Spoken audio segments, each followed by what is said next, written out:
왕방현. 천만리 머나먼 길에 길해는 길애로 해석을 하시면 됩니다. 고운님 밑줄, 이것은 고운님으로 해석하시면 돼요. 여희 없고 여희다는 이별했다라고 해석을 하시면 됩니다. 그래서 화자는 지금 어떤 상태다? 천만리 머나먼 곳에서 사랑하는 인과 이별했다, 이렇게 보시면 되겠습니다. 내 마음을 둘 데가 없어. 내 동그라미, 여기서 화자가 나타났다 라고 보시면 되겠고요. 둘 데가 없어. 내가에 앉아있다. 내가에 앉아있다의 밑줄. 화자가 뭐하고 있다? 여이어서 이별해서 슬퍼. 마음을 둘 데가 없어. 그래서 내가에 앉아있다 라고 했으니까 이별을 달랠라는 상황이겠지. 자, 그래서 저 물의 동그라미, 화자가 뭘 봤어요? 물을 봤습니다. 그래서 시적 대상이라고 적어볼까요? 화자가 물을 봤으니까 물이 시적 대상이 된다. 내 안 같아요. 울어 밤길 내놓다. 여기서의 내 동그라미, 물이 뭐랑 같다? 나랑 같다라고 이야기를 하고 있어. 여기까지 이해했어? 같아서 울어의 밑줄, 울면서 밤길 내놓다의 밑줄.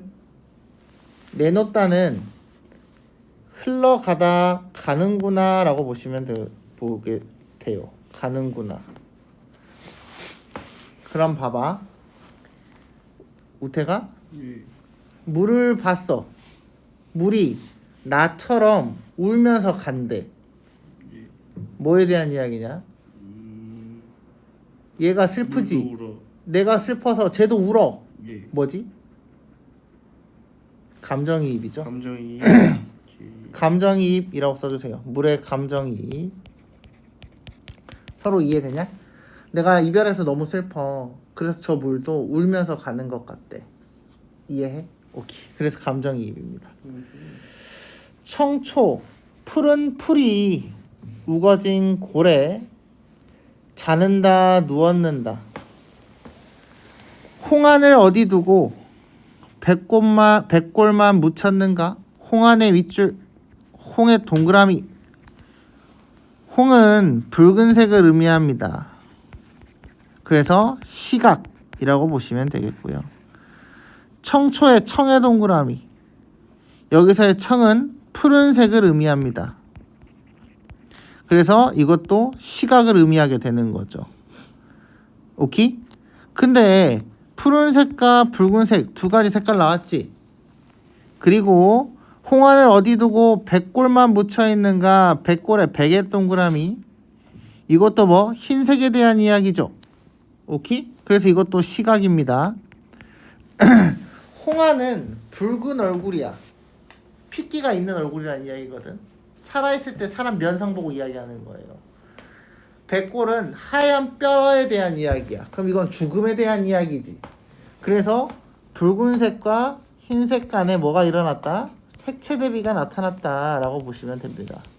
이해됐나요? 색채 대비, 색깔 대비야. 소라, 색채 대비는 보색이 아니야. 반대 색깔이 아니야. 그냥 두 가지 색깔이면 돼. 알겠지? 잔의 밑줄. 여기서의 잔은 술잔을 의미합니다. 잔을 잡아 권할 이는 사람이에요. 사람이 없으니 그를 슬퍼하노라. 슬프다고 화자의 정서가 드러났습니다. 그래서 여기서 하고 싶었던 말은 뭐냐면, 와, 나 저 사람이 죽어버렸어. 이별했어. 그래서 같이 술 먹을 사람이 없어. 슬퍼라고 이야기를 하고 있거든요. 임재의 별표. 작가 이름의 별표. 이 임재는 유일하게 사랑 이야기를 쓰는 사람이야. 사랑 이야기. 임재가 그럼 누굴 사랑했냐? 이건 역사적으로 봤을 때 이 나작품은 황진이에 대한 이야기다라고 보시면 돼요. 황진이 기생이거든요. 그래서 기생이 죽은 후에 슬퍼하는 내용이다. 그러니까 기생은 술을 같이 먹으니까 잔을 잡아 권할 리가 없다고 이야기를 하는 거예요. 납득됐나요? 오케이. 흥망이 유수하니 흥망의 밑줄. 흥망은 성공과 실패에 대한 이야기입니다. 오케이? 흥했다 망했다 들어봤지? 유수하니 셀 수 있이 많대. 있긴 있대. 만월대의 밑줄. 만월대는 고려의 왕궁터거든요. 추초로다. 가을의 풀빛이다 라고 되어 있습니다. 추초, 가을의 풀빛이에요. 가을의 풀빛은 무슨 색? 파란색인가? 갈색, 노란색 이런 의미지. 그래서 추초에 황색이라고 적어주시고 시각이라고 적어주시면 되겠습니다. 500년의 왕업이 고려왕조 몇 년? 500년. 오케이? 그래서 이 500년의 왕업은 고려왕조에 대한 이야기다. 목적, 목정의 밑줄. 목동의 피리소리거든요. 피리소리라고 적어주고 그래서 청각이다 라고 보시면 되겠습니다. 그래서 고려 왕조의 500년의 역사가 피리소리에 들려있대. 500년의 역사면 되게 큰 역사잖아요. 여기까지 오케이? 근데 한낱 피리소리에 맺혀있다 라고 했으니까 보잘것 없어졌다라고 이야기를 하는 거거든. 여기까지 이해했어요? 이해됐어? 오케이. 석양에 지나는 석양의 밑줄. 저녁 시간을 암시합니다. 지나는 객의 밑줄. 여기서에는 손님. 그래서 화자가 되겠죠. 화자가 슬퍼하니까. 눈물겨워 하노라 라고 했으니까 와 존내 슬프다 이런 이야기입니다. 이해됐죠? 가봅시다. 대상의 부재에서 느끼는 안타까움이다. 가는 이별했지. 나도 이별했지. 다는 이별했나? 안 했습니다. 안 했죠. 그 다음에 2번 자신의 궁핍한 처지다. 그지라고 이야기를 하고 있어. 거지인가? 아니죠. 그래서 궁핍한 처지는 잘못됐습니다. 예기치 않은 이별로 인한 서러운 심정. 이건 어디에 있었어요? 가하고 나에만 있습니다. 거스를 수 없는 자연의 섭리. 무조건 되진다. 이게 경외감의 밑줄. 경외감은 두려움과 공경 이 두 가지가 같이 있어야 돼요. 존중하고 있나요? 아니죠. 그래서 답은 5번이 되겠습니다. 5번 볼까요? 가와 나에 대한 이해. 가의 천만리 머나먼 길에 고운님의 여의옥고는 과장된 표현의 밑줄. 천만리의 동그라미. 이게 바로 과장인 거죠. 천만리면은 수천 킬로거든. 너네 수천 킬로면 한국에서 나 지구 한 바퀴 돌아야 돼. 오케이? 몇 바퀴 돌아야 된다고. 그만큼 길다에 대한 이야기야. 수천 킬로. 수만 킬로미터. 그래서 1번은 과장법이다. 저 물도 내 안과 같다라고 했으니까 인간과 자연물을 동일시 여겼다라고 되어 있죠. 그래서 물과 나는 같아요라고 설명을 했으니까 2번도 맞는 말. 밤길에 지나간다라고 했으니까 캄캄한 밤의 속성을 통해 화자의 암담한 신경이다. 어둡다라고 했으니까 3번도 맞다라고 볼 수 있겠죠. 나의 홍안을 어디 두고 백골만 묻혔는다는 시어의 대비를 통해 화자의 무상감을 이야기하고 있다. 맞는 말이죠. 나의 잔잡아 권할 희가 없으니 각박한 세태의 제시를 통해서 각박한 세태의 밑줄.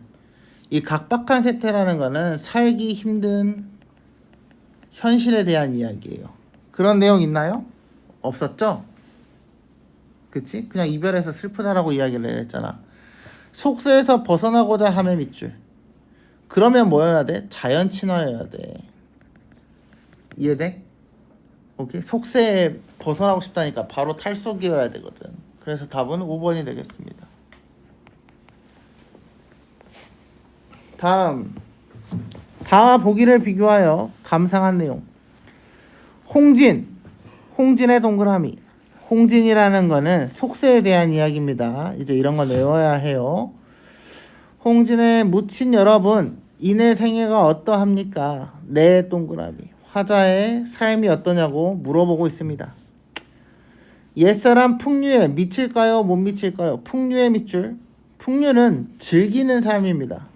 즐기는 삶. 근데 홍진에 묻힌 분 내 생애 어떠해요? 라고 했으니까 화자는 속세에 살고 있는 것 같아. 속세를 벗어나서 살고 있는 것 같아.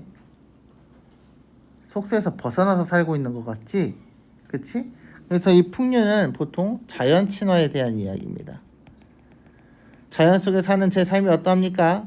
천지간 하늘과 땅 사이에 남자로 태어난 몸이 나만한 사람이 학업만은의 밑줄 많지만이라고 해석하시면 됩니다. 학업만은 많지만. 살림의 동그라미. 살림이 바로 뭐예요? 자연이죠. 탈석의 공간입니다. 그래서 홍진과 살림은 서로 대비된다라고 보시면 되겠어요. 대조죠. 이해됐나? 홍진은 속세, 살림은 자연. 묻혀있어 지락을 모를 것인가? 지락이라는 것은 락이 즐거울 락자거든요. 지는 도착하다 이런 의미예요. 그래서 즐거움에 도착하는 방법을 모를 것인가? 안다는 이야기죠. 그래서 서리법이다 라고 보시면 됩니다. 질문이지만 안 궁금해요. 수간목을 벽계수 앞에 두고 수간 자르고 모옥 잘라보자. 모옥의 모라는 거는 풀에 대한 거예요. 그럼 모옥은 초가집이 되는 거죠. 여기까지 이해됐나요? 수간의 간은 한 칸, 두 칸에 대한 이야기입니다. 그래서 수간은 셀 수 있을 정도의 칸. 그래서 한 칸, 두 칸, 세 칸 눈으로 얼핏 봐도 딱 셀 수 있다라는 이야기거든요. 근데 작품 제목 봐봐. 이름이 있지? 정극인 그치? 상춘곡 정극인이라고 되어 있지. 그럼 양반이거든. 양반이면 초가집에 살아, 기와집에 살아? 기와집에 살아야지. 근데 초가집에 산다 그랬지. 그러니까 이건 뭐예요? 소박함이에요. 소박함이라고 적어주시면 돼요. 벽계수입니다. 벽계수는 푸른 시냇물이에요. 푸른 시냇물이라고 적어주세요. 앞에 두고 송죽, 소나무와 대나무, 울리 이거는 울창함 속에. 풍월주인이 되어셔라. 풍월주인의 밑줄. 풍월주인은 바람과 달의 주인이 되었다라는 의미거든요. 그래서 여기서는 물화일체가 나오겠습니다. 물화일체. 이 물화일체는 자연과 내가 하나라는 이야기야. 그러니까 바람이랑 달의 주인이 바로 나야 라고 했으니까 우리는 똑같은 생명체예요 라고 이야기를 하는 거. 그래서 물화일체. 이해됐죠? 엊그제 겨울이 지나 새봄이 돌아뒀다. 새봄의 밑줄. 지금 계절적 배경은 먼저다. 봄이다. 도화 자르고 행화. 도화는 복사꽃. 복사꽃이라고 써볼까요? 복숭아꽃에 대한 이야기입니다. 행화. 행화는 살구꽃이에요. 그래서 이 도화하고 생화가 나오잖아요. 이건 싹 다 원래 봄에 대한 이야기예요. 아까 이화하면 봄이라고 그랬지? 그거랑 똑같아. 도화하고 행화도 봄이다 라고 보시면 되겠습니다. 석양리, 석양의 밑줄, 시간적 배경이죠.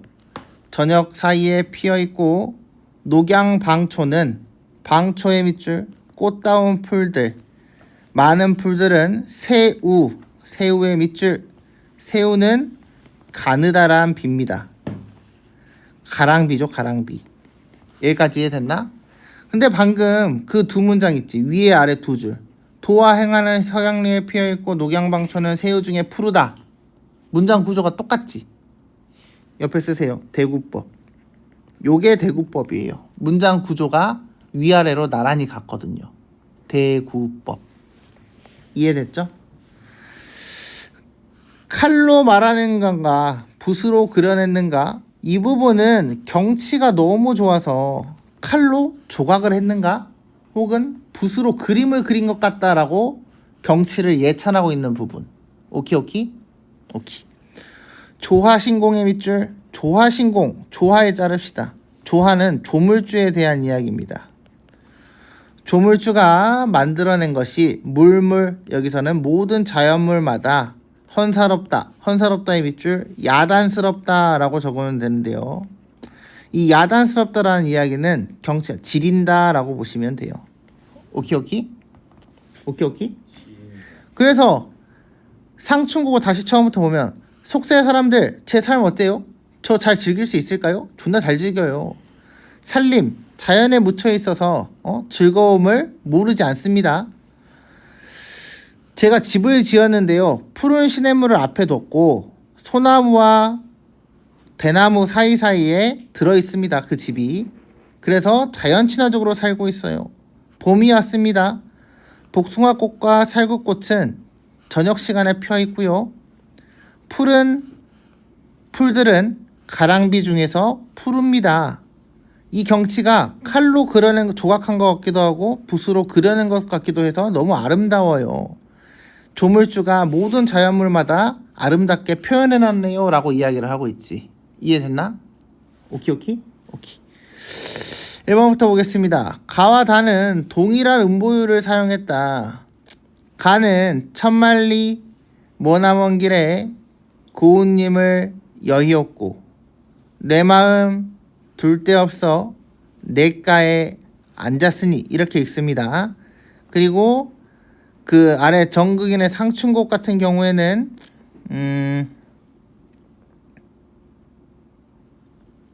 상충곡 같은 경우에는 홍진의 묻힌 분내 이내생에 어떠할꼬 옛사람 풍류를 미칠까 못 미칠까 이렇게 이야기를 하거든요. 똑같죠? 잘라 있는 게 네 덩어리씩 잘라 읽었어요. 그래서 1번은 맞는 말. 다는 보기와 달리 이질적 공간을 대비하여 주제를 드러내고 있군. 보기에 이질적 공간 있었어 없었어? 대조되는 거. 있습니다. 속세하고 살림이 있었지? 예. 그니까 얘가 틀렸습니다. 답은 2번이 되겠어요. 이해됐나요? 오케이. 보기에가 있었어요. 다에서는 침울한 분위기. 다에서는 어땠어? 와 눈물겹다. 나라 씨 존망했네 라고 이야기를 했습니다. 맞는 말이죠. 보기에서는 들뜬 분위기. 보기는 신났다. 맞는 말이죠. 다의 석양은 화자의 정서를 심화한다. 석양이 어땠어요? 진아는 슬퍼한다 라고 이야기를 했으니까 감정이 심화되었다. 보기의 석양은 경치를 돋보이게 한다. 그래서 도화하고 행하는 원래 흰색이거든요. 근데 석양이니까 밤이겠죠. 밤과 하얀색은 다른 거죠. 그래서 이것도 맞는 말. 다는 화자가 혼잣말을 하는 방식이다. 혼잣말 청자 있어 없어? 없어. 혼잣말 하고 있죠. 다음에 보기는 청자 홍진에 묻힌 여러분이라고 했으니까 걔네한테 들으라고 하는 이야기지. 그래서 5번도 맞는 말.